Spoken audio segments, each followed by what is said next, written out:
if you're looking at ancient people, it's quite possible that no woman ever made it to menopause. So we have to True. take a deep dive there, because if women didn't live past 50, they could have been thinking that the signs of menopause were just some part of dying. Welcome to Disrupt and Discuss with your hosts, E and Casey.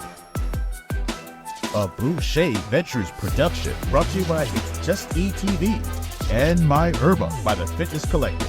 Now, without any further ado, disrupt and discuss. Hey everyone, welcome to Disrupt and Discuss. I am E. And I am KC. Tonight we have a special guest. You guys, we are going to deep dive with a woman who doesn't just teach wellness, she embodies it. Please help us welcome the dynamic and soulful Cecily guest, better known as Yogi Cecily, a 30-year fitness and wellness powerhouse. She's a yoga educator, meditation guide, movement artist, and founder of Cecily's Yoga Retreats. Cecily's journey is rooted in radical self-care, breath work, building community through conscious movement. Her work blends everything from mobility training to meditation, fitness modeling to functional conditioning, and even a past in classical opera. Yes, you heard it right. She has layers, you guys. Oh, A God, who is this Lululemon person? ambassador, retreat host, and go-to instructor for Equinox, Studio Mix, and top wellness brands. Cecily has trained thousands, you guys, from corporate execs to yogis on their first mat, always meeting them with compassion and purpose. Her mission: to help people reconnect with their bodies, restore their peace, and reimagine their power one breath at a time. Whether online or in person, from San Francisco, Antioch to international retreats, Cecily is committed to making holistic healing accessible, joyful, and deeply rooted in truth.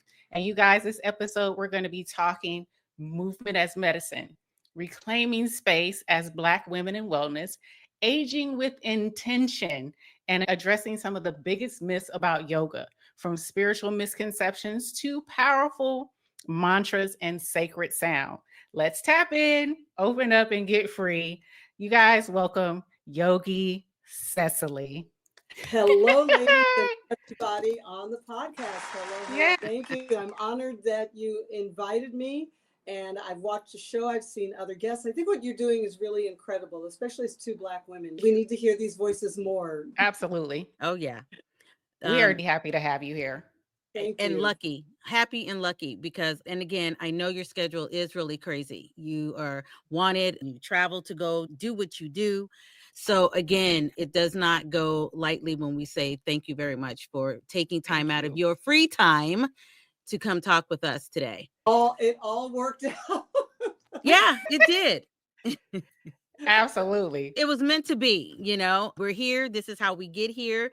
And, one of the things I wanted to start talking about is the different myths, because for me, not only are the myths that you brought to our attention, but for me, before I actually got to really know what yoga was, I got it mixed up between yoga versus meditation. So I remember one of the classes you taught, and I can tell somebody kind of had the same thought, because they were so perplexed why they were sore in doing all of these different moves, when her thought was that they were going to come in and just kind of chill out on a Friday night. So one of the things that I actually love about yoga is that it is thoroughly holistic and human. And so these very, very early people, and you're talking about India, which also has a lot of transmigration from Africa. So you're talking about early people who were really looking at the complete human problem. So we have this now in the medical field. Some people go for psychoanalysis, and some people need to go to a nutritionist. Right. Even in the West, psychiatry and nutrition weren't really thought of as medicine for like a long time. And now those are starting to pull into medicine. But for Right. early people, it was all together. I mean, there was not a lot of difference from you having an emotional problem and a kidney problem to early people, you know. And you're also Absolutely. talking about early people who would be observing things naturally. So if we were to go on a safari and observe zebras, we'd say, well, zebras are different than the lions, you know, just Correct. so they kind of are looking at human beings and observing all of the kinds of problems that human beings can be having. And so Absolutely. that's what yoga is. So now when we say yoga, it means, it's almost like saying a doctor, but you know, like medicine. So you as a yogi can practice yoga upon yourself. Well, in the West, in America, we should be practicing medicine on ourselves. We should all be our own doctor. Yes. I mean, we should be Yes. investigating, learning, experimenting, you know, especially with nutrition and things like that. We should be reading articles and, you know, physician, heal thyself. So when you're talking about early yogis, there was also this concept of like everybody learning, not just health and healing being dispensed to you, right? But also you learning and having ways of observing yourself and healing Right. yourself, right? Well, Mhm. you have to do it. I mean, you, right? In Correct. meditation, so things like that, you have to do it. It's not like a pill, like Western medicine give you a pill, you don't have to do anything. But when I say early people, we're talking about 100,000 years ago. So Right. everybody wanted to be healthy, and everybody's dying. You know, people died at the age of 30. So there was an urgency to pass on to healing thoughts just so you could live to 35. There was truly some idea of, you know, those people back then to think about longevity was like 40 years old, 50 years old. That's longevity to them. Right. So there was an urgency to really get a handle on longevity. Whereas now people live, you know, 70, 80, we go into nursing homes. Longevity is just keeping you alive, not well necessarily. You see what I'm saying? So that's yoga. So when you go into yoga, yes, are you going to do meditation? Yes, because for your thoughts and for your emotions, right? That's meditation. Now, are you going to do breath work? Now, we all learned in COVID, my phone was really ringing like, oh, COVID, breathing my lungs. Everybody suddenly wanted to understand breath work with COVID. So right? The breathing is very important. But then Right. also the postures, the what some people call stretching postures, but they're not stretching per se. I like to think of the postures as a test. Okay? So when you're young, can you touch your toes? When you're 8, hopefully, yes. So then you do that test again when you're 18. Can you touch your toes? Yes. You do that test again when you're 28, 38, 48, 50, 70. So each posture is a physical test, like the way you would test the resiliency of a bridge. Uh-huh. Can you do this? Can you do that? Can you twist? Can you this? Now, Kim was saying that in the early days, she used to come and take yoga class and people thought it was going to be something chillax. Well, Yep. modern people, we are very good at chillax, Right. Absolutely. right? This is the idea that you could work a full day just sitting at your desk and that you could travel miles just sitting. Just sitting. Okay, right? Okay. And then that you could get home and get some kind of entertainment and food just sitting. Sitting. This is Very this is sedentary. very modern. This is not ancient people had none of that. No. None. Right. Even Right. entertainment, you know, the drummers would come, you know, everybody had to get up and, you know, the gods and everybody had to be moving. You didn't have to be a priestess. You moving, right? It's Right. Way only of life. modern people who think about chillax. Ancient people did not think that was life. Ancient people would have looked at a chillax person and say they're dying. They must be dying. They haven't Oh, gotten off of the wow. sofa all day. This person hasn't gotten off the sofa all day. Oh, wow. I didn't even See, think of it like that. Well, that's similar to Huh. one of the comments my grandmother would make when we would say, Grandma, you're doing this. Why don't you rest? I'll rest when I'm dead. That was her response, Right. so it kind of flowed in what you were saying because she was constantly moving and doing stuff. So, yeah. Yeah. So I think people are a little bit shocked by some of the physical work. And Mhm. all I would say to I those was. people, yeah. All I would, and then also for modern people, the chillax is important too, because modern people, we tend to over worry. We can sit down on the sofa and be entertained, but at the same time, we have a lot of agitation, anger, worry, confusion. We're Yep. confused by our own emotions and things like that. So you can Right. see how everything in yoga can really address everything. I have students who don't understand the chillax part. Like they come in the room and they're like, great, let's move. And I'm like, well, today we're just going to lie down. See, and then they're confused. So I would Right. just say to people, think about the human condition, the complete human condition. And then how are you going to work everything in the human condition? Emotions, thoughts, physical, bones and muscle, nutrition, and then of course spiritual aspects. So a lot of people get weirded out on the spiritual aspects. What ancient culture did not have spirituality? I don't None. know of They any all that did did. not. Right. The moon was a mystery. I'll get ready to say Everything was you a got the mystery. They stars. worship That was your everything. direction. Yes, exactly. Volcanoes, wind, other animals, everything was a Right. mystery. These people already knew that something else was operating. Here we are, the human beings. So all of this is something else. Every ancient culture has spirituality. So I think modern people, we get a little weirded out, but we have to remember this is coming from antiquity. Yep. If it's coming from antiquity, it is us. This is it is. It's like your ancestors created something for you, and now what you're saying is, I don't want that part. Right. Yep. Right. So you could be Christian and practice yoga. You could be any other faith and still practice yoga, because Well, the spirituality is built in because it's coming from antiquity.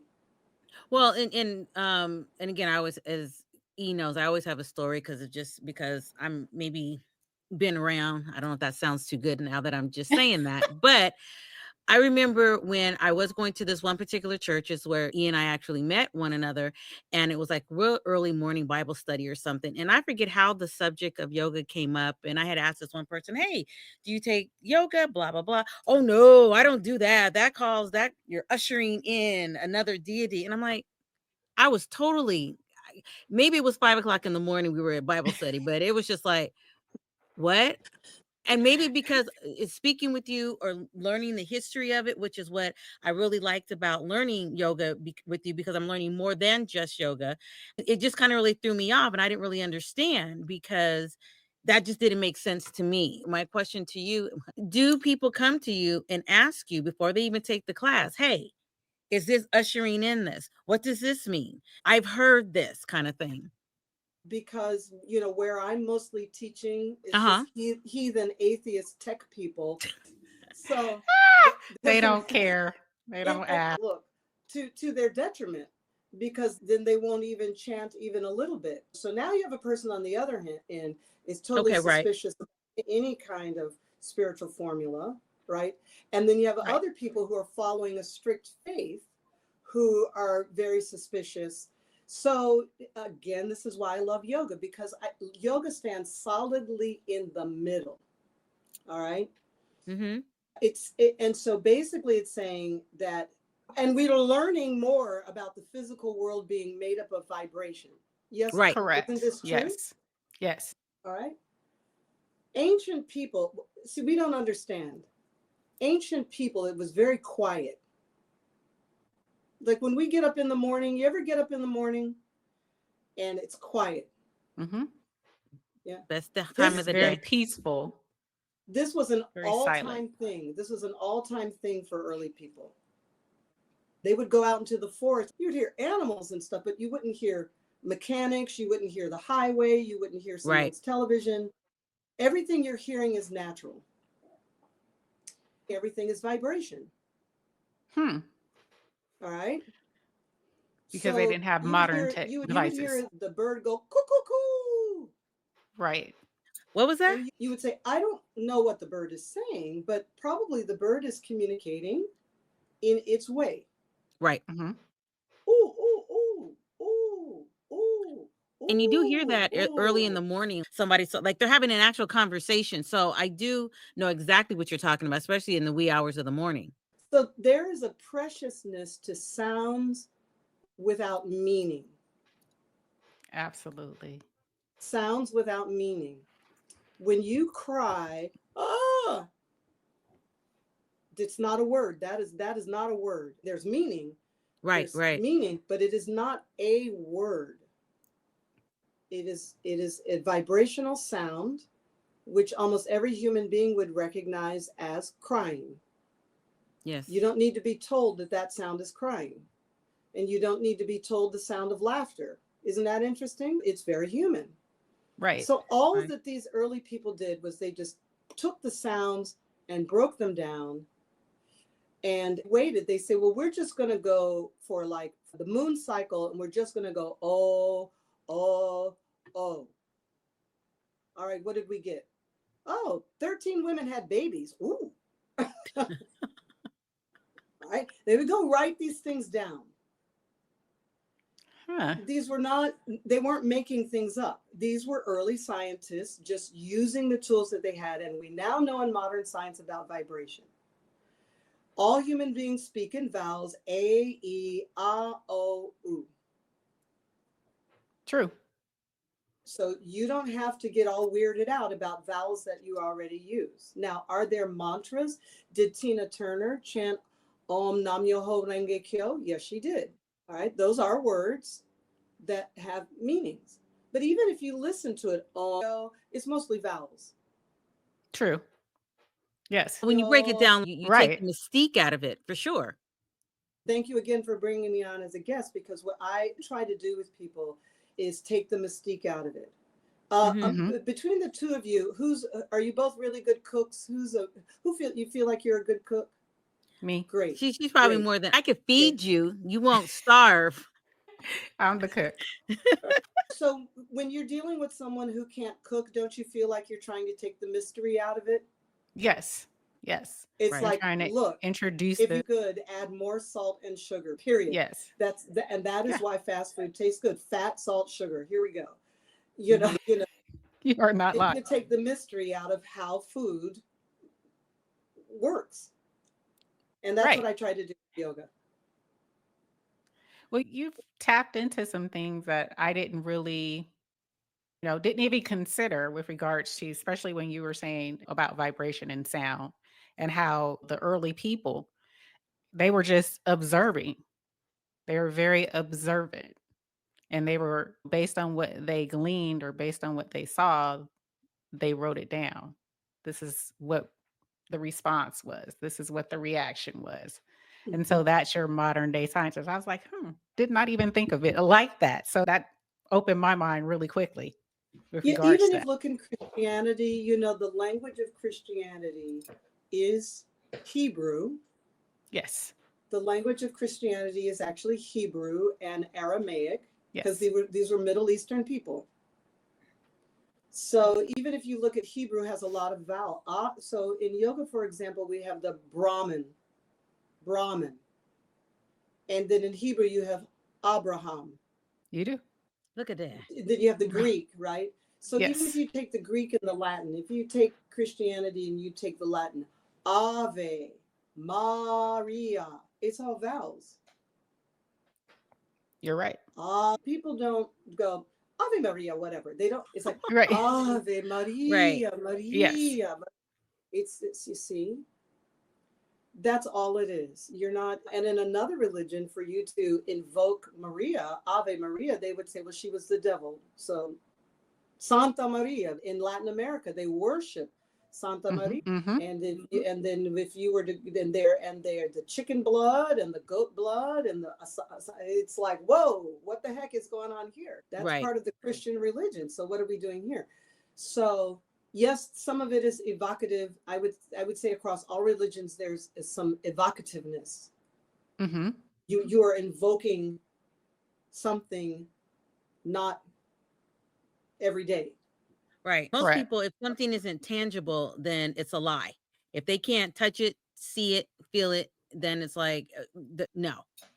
I mean, my dad, he was in law enforcement for years. So for him, it was hard facts. I mean, we never got on the plane of talking religion because with him, it's either yes or no kind of a thing. But he is a very matter of fact person. And then at the same time, some of the people I've noticed are, if they can't, like I said, see it, touch it, feel it, it doesn't exist. But see, again, and so that's what I love about yoga is because, all right, that's just one part of it. Absolutely. And so you can heal yourself without those spiritual aspects. Totally. So on the line of healing, now, as we've gotten older, we're all in that same arena of menopause. So going back to ancient times, what was done, yoga speaking, I know that sounds really crappy how I just phrased it, but That's what right. would they do for something like that, really, then versus now, besides us being able to take a pill, get a hot water bottle, open a window, close the window? But really, what would you do in the terms of yoga for that? So that's a great question. So first of all, menopause, even in 2025, is still a mystery. And so why would that be? The reason why that is because the symptoms don't seem to be a problem. Hot flashes, well, just get a fan, just drink cold water. That doesn't seem to be a problem. High emotion, it doesn't seem to be a problem. Just go calm down and get yourself together. So emotions in menopause don't necessarily send you to the insane asylum. They don't necessarily. And then painful sex could be part of it as well. And so to men, that's not their problem. You know what I'm saying? So, all right. So then also, if you're looking at ancient people, it's quite possible that no woman ever made it to menopause. So we have to True. take a deep dive there, because if women didn't live past 50, they could have been thinking that the signs of menopause were just some part of dying, because you were probably going to die at 55. So why go about cure these symptoms? Right. Like arthritis or dementia, it's probably some sign of old age. Why should we try to cure it? So again, especially as modern Black women, and women are really on the precipice of finally being able to care for ourselves. Yeah, I agree. Because there's enough information out there, and women are living older. In our age group, we can look at our mothers. Please understand me, this is very modern. To be able to look at your mother who's 70, 80, 90. This is very modern. To have grandchildren. To have 3 generations. To have a great grandmother. To look at an older woman. This is very, very modern. it is. So we as women need to really observe and ask questions. When I started having hot flashes, I asked my female cousins, what did you do? And all of them had hysterectomies. They were like, I didn't have hot flashes. They all had children. They all had hysterectomies. So you don't have hot flashes. You have a hysterectomy. You don't have problems in menopause. A lot of menopausal problems go away. That was, I didn't know that. I didn't realize I'm looking perplexed myself. It's like, what would cause everybody to end up, is that something you just want to do to avoid it? Or this is something that happens to Black women a lot. Black women, it's not so much anymore, but my cousins are a teeny bit older, so they probably had their hysterectomies when they were 50. All kinds of problems, bleeding, cancer. It used to be thought, oh boy, you're at risk of ovarian cancer. Might as well take everything out now because it's high. Yeah. This is very old fashioned. This is like coming from the 1930s and 40s. And Black women got that more unilaterally than white women. Yeah. I mean, again, the whole fibroids as well, that whole thing, you know? Yeah. So they would just take everything out. Yeah. That's why we have to ask questions and look. Now in yoga, so the first thing that they would do in yoga is observe. And what I do for my hot flash, this is me, and I think exercise helps. When you exercise, you're used to being hot. You're actually used to being uncomfortably hot. Would you agree? Correct. Yeah, Absolutely. right. So I started to realize that a hot flash only lasts about 5 minutes and a HIIT class lasts 30 minutes. I Hot can yoga endure class 30. lasts forever. Trust me. I've been in it. So for me, and this is where the meditation is key, I take the 5 minutes and I try to calm myself down, try to be calm. And I just say, this is 5 minutes of being physically uncomfortable. And yeah, in about 5 minutes, it's over. I certainly wear more loose clothing now, even when I teach yoga. And now I understand why my mom didn't want to wear bras and stuff. And I cannot wear Lululemon anymore. I can't have anything hugging tight Just on me. holding Now, the girls tight. yeah. If you go to India, places like this, Africa even, women don't wear tight things. And so now I'm like, aha, mature women don't wear anything tight. No, just let it all hang out. So, okay, interesting. So they would have when do you observed. think, oh, I'm Yeah. sorry. I didn't mean to cut you No, off. With no, go regards ahead. to the hot flashes, because I haven't, do I knock on something? Yeah, don't I haven't lie. experienced hot flashes yet. Oh, let me knock on something. And, so I'm listening. I'm like, is there anything other than if I were to experience hot flashes? Is there anything? I know you were saying maybe it's because I do saunas a lot. I do sit in the sauna. I enjoy a sauna for like 30 minutes. It calms me down. So maybe that's why I don't experience it. It's a vascular condition in the veins of the skin, and it has to do with your body not understanding temperature anymore. And so hormone therapy, I also listened to a really good Atia, the book Outlive. Don't look at my booty. Okay, hold on. Okay. All right. Okay. So this Don't look. YouTube, don't look. Outlive the science, art, and longevity. Okay. Outlive the science and the art of longevity. Yeah, so the book is so, but he has really good podcasts, and he has a lot of women on there. And there's some women doctors saying that for whatever reason, they told women don't do hormone therapy because it will induce cancer. And it's just simply not true. And this is what I mean. Women are at this place now where we have enough women doctors. There was just all of this labeling around menopause therapy where we were convinced not to do it. I think this is the perfect time to really look into it. Like before menopause hits you, look into all the science of it. There are topical creams that you can actually put in your vajayjay. Right. Right. And it will help the you. flick of the wrist is what got me, but okay. All right. Yes. And then there are things that you can also put on the wrist, on the ankles. Right. There's all this stuff. So what I would say to women is to look into that, but then also definitely exercise. Get used to being hot. Get used to getting your anger out. Like when you're doing a HIIT class of running, there's adrenaline, there's other chemicals that need to be balanced with the offset of hormones. Lifting weights, testosterone. So I still lift. And also yoga. That's why I like yoga. It has a strong stuff in yoga, arm balances, things like that. So that's where yoga fits in. And I think what early yogis would have done pretty much is if you just have disturbia, any kind of disturbia, like meditate. They really would say, sit yourself down, calm down, focus on it. Don't focus away from it. So if you're having a hot flash, focus on it. Right? Don't focus away from it. Don't focus away, focus on it. And what I learned from focusing on it is it doesn't last more than 5 minutes. So if I'm in Walmart or someplace with my dad and I'm having a hot flash, I'm like, that's what it is. I don't try to get rid of it. You just let it, the natural process. That's very yogic. It's just simply very yogic. How are you going to get older by running away from old age? See, Like we were talking I like about, and Kim knows, she talks about when I'd say, don't sit down to put your socks on, right? We were talking about that. that Right. earlier. And I will tell people when you're in your 30s and 40s, you have to know that when you're 80 and 90, you're going to struggle to put your socks and your underwear on. You're going to struggle wiping yourself. You're going to struggle sitting on the toilet and wiping yourself. May I recommend you practice that now?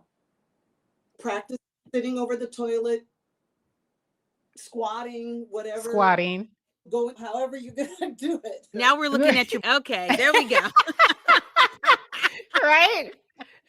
But you see, don't, so in a very yogic way, they were trying to solve aging. They were trying to solve healing, not run away from it. Right. So if it wasn't killing you, you want to observe it very deeply. If you're a woman and you're having stress, hormones, emotional issues, the first thing you have to be aware, and you actually have to ask yourself, how old am I? Oh, I'm 53. I wonder, is this menopause? I wonder, could this be menopause?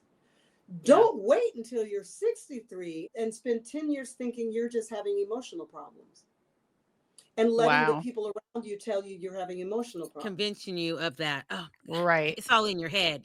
You have perimenopause, premenopause. That can start in your 40s. Right. And not to mention, now, maybe this is TMI, but see, I started menstruation very early. And that has something to do with it as well. I was like 9 years old. Wow. Yeah. And when I was growing up, I was always taught that, oh, when you get 16, you're going to have this happen to you. So when here you are at 9 and I had no idea what was going on. I didn't know why I was bleeding. And so then it's like, but how come I'm not 16? And then my parents like, oh my God, because they had the foresight to know what all that meant. So yeah, so then chances are, because of that, is why I started what they call menopause. But we're going to just bleep right through that one. Early. I did it earlier than most because I started menstruating earlier than most. Yeah. And so, that's what I love about the whole fitness. And isn't it funny we don't know what to call it either? Is it fitness? Is it wellness? Is it health? Right. Is it yoga? Right. Yes, exactly. Athletics? Like, it's just human is what it is. Right. It is. And how do you incorporate, were you going to say something, E? I'm sorry. I wanted to touch on, because we got into it, but we strayed away from it when you were going to discuss yoga and healing, like healing of the body. I wanted to touch on that a little bit, because you asked about my background, but I want to hear what you have to say first before I explain some of the stuff that I did. Mm-hmm. So I think one of the things that ancient people did is try to not have too many buckets of problems, right? So a problem is either digestive, right? Digestion, the food that goes in and the poop that comes out, and then the in between, digestion. It's like gut health. Digestion. Yeah. Another problem, another problem would be lungs. And in yoga, they don't really believe like cardio. They don't really believe in cardio. They believe that the heart needs to be elevated mildly, purposefully. So therefore the sun salutes and some of the movements, but not high intensity intervals. So this is a little bit different than Western. Yes, you need to elevate it, but not. So they didn't really think of the heart the way we do in the West. So you have breathing, and what we call pranayama. And a lot of people moving away from the term pranayama, but I would just remind people that the word prana means energy, and these people recognize that breathing is our source. Breathing is our life source. If a person's not breathing, they're dead. Life force is in the breath, somewhere in the breathing. You can go several days without eating. So while it's true we need to eat, it is not life force. Correct. Right? Breathing. So there's a lot of breathing, and anybody listening, if you want to learn, I want to teach you. So, find me. Can I just do my stuff? I'm Instagram. Absolutely. _Yogi Instagram, Yogi Cecily YouTube, Cecily's Yoga Retreats. Right? If And you all this want will to be learn in the that, I want to description teach of you. this video. Great. So that you have the menu of what to work on.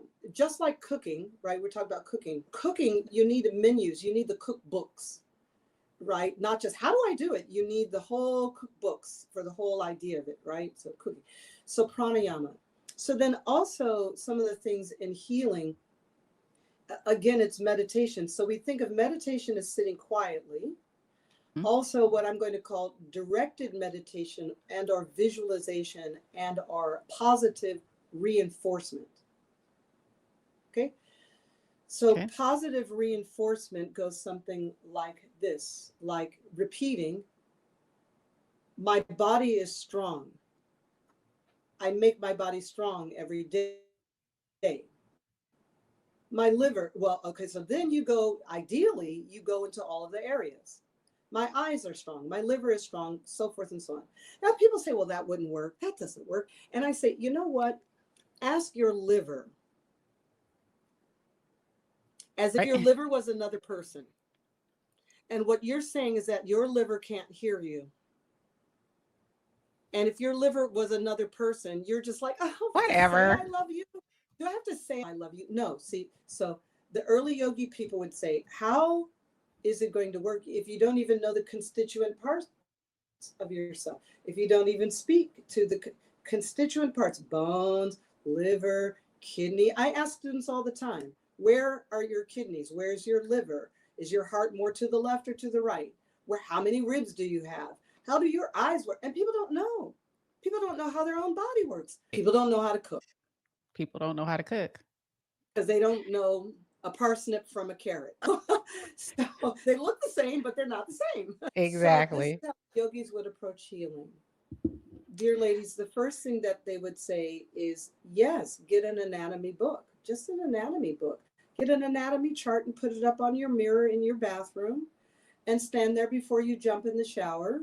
And we need more Black lady anatomy drawings with a Black woman, not some white man, right? So that we can look at something and ask these areas to be healthy. Now, then we have to look at our own pee, we have to look at our own poop, we have to be on a schedule. Our eating on a schedule, our pooping should be on a schedule, our sleep should be on a schedule. So again, what early people would look like, well, if things aren't on a schedule, I can't even evaluate your health. The first thing an early yogi is going to do is put everything on a schedule. And then they're going to look at how you do on that schedule. If food goes in and the poop doesn't come out, then something's blocking. Absolutely. Right. And so forth and so on. Yep. It's not too mystical. Now, then also we have something in yoga called Ayurveda. Yes. Yep. We mentioned it in one of the past episodes. Yep. It's a little anecdotal.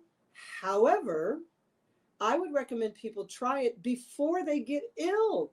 This is the main problem. People want to go back into antiquity after they're ill. Right.